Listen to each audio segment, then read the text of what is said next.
Welcome back, Kingdom Millionaires, to this episode of Spiritual DNA. So in the previous two episodes, we started to dissect Genesis 1:26 and what it meant for us as it relates to our finances.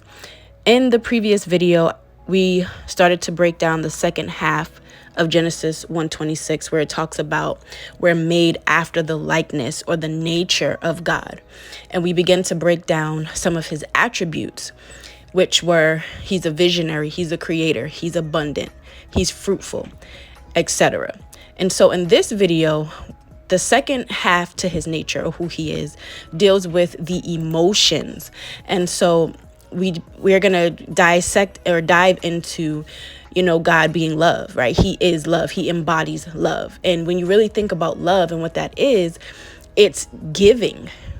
Everything in the word, when it relates to God, he's always talking about what he's giving us, what he's giving out, what he has given us, right? And so the very essence of love is to just pour out. He's peace, joy. He delights. The word talks about how he delights in us, how Christ count everything that he went through as joy, how he had peace, right? He is sufficient. He knows out of his sufficiency and his abundance, he creates things. Confidence, assurance. When we think about Christ, he was confident in who God was. He was confident in trusting him. He was confident in believing him. He was assured that he was who he said he was, and he was going to do what he said he was going to do. Even when he went to the cross, and he had to go down first before he came up, right? And he was in moments in periods of time where he felt like God had forsaken him. Even in those places, he was still confident. He was still assured that God was who he said he was, and he was going to do exactly what his word said he was going to do. And so these are some things. These are not every emotion, but these are definitely some of the top and main emotions. As we're dealing with our finances, we should be embodying. A lot of times what happens is we do the exact opposite and we hoard, right? I didn't want to put hate as the opposite of love, but really what it is we're hoarding our money, right? We don't give out, we don't invest, we don't sow, we don't even pay our tithes out of fear of, I have this bill due, and therefore, I'm choosing now. I'm choosing between the truth of the word, the principles of the word, and paying this bill. So we hoard and we keep our money, or we spend it on things that we want or we need versus following the principles of the word. A lot of times when it comes to our finances, we become anxious. We become worried and distressed because we see, okay, this amount is due. This is the amount of money that I make or I'm bringing in, and it's not adding up. Or something of an emergency might happen and you don't know how. That's the biggest thing that comes into our minds at first. How am I going to do this? How am I going to pay this bill? Or how am I going to handle this financial situation? And because we know, right, it's not true. It's a lie that we're insufficient. It's a lie that we're in scarcity, but because that's our belief pattern, right, that we have not transitioned yet. So in our mind, we believe it to be true that there's no other way.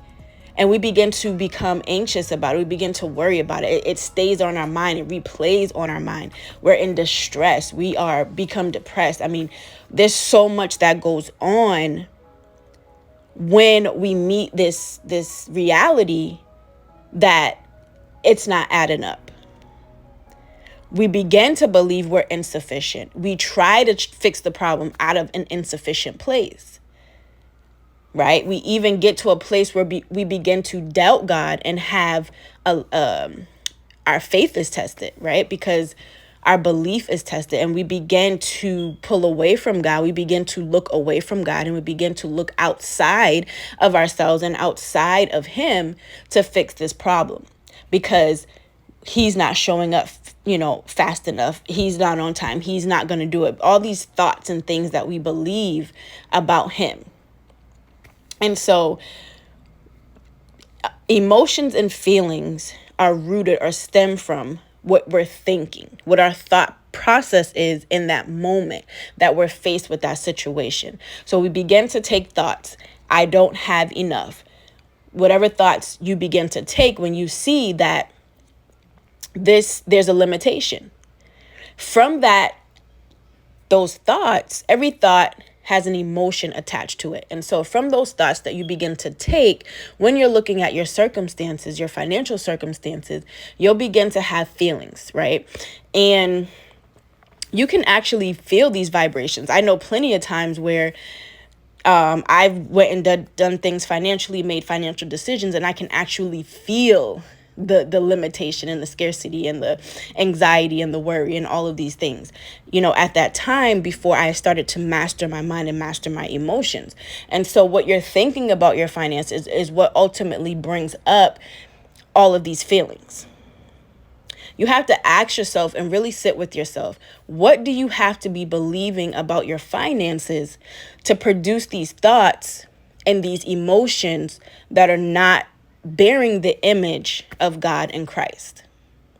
Even in all that Christ went through, he still showed up with the image bearer emotions, because his thoughts were always on God. His thoughts were always on who God was, what God was going to do, how he was going to do it. He knew his identity. He was assured that God was who he said he was. And so that's how we have to become ultimately. And the only way that we can get there is when we start to become a master of our thought process.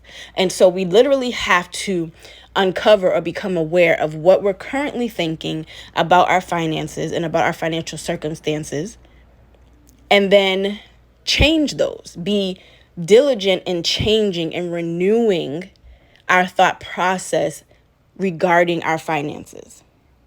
It seems simple, but it also, for a lot of people, it can be hard because it requires some discipline, right? It requires you showing up every day to face this reality and to deal with it and to transition your thought process about it.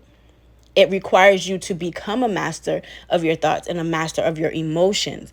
And so this is some of the work that I had to go through, right? Even in the process of facing different things, foreclosure, repossession, and all kind of things, right? I had to get to a place where I said, no, I'm going to take my power back and I am going to master my thought process regarding this. Right. And every time we do that, we allow God to do what he wants to do ultimately. We allow his image to be brought forth. We allow his work, his hand, his divine power to change the situation. Right. And within that, there are things that we have to do also. We have to show up in worship so we can receive the revelation to even understand what it is that God wants us to do. And so we should begin to find peace and joy and delight in those things, because ultimately, even though the circumstance exists, our God is bigger. Our God is higher. He knows the answer. He knows the way. He knows exactly what you need to do in order to come out of that situation. And so we have to begin to seek him in a place of worship for that revelation so that we can begin to be obedient, to do what's necessary to get to really transition or change that situation.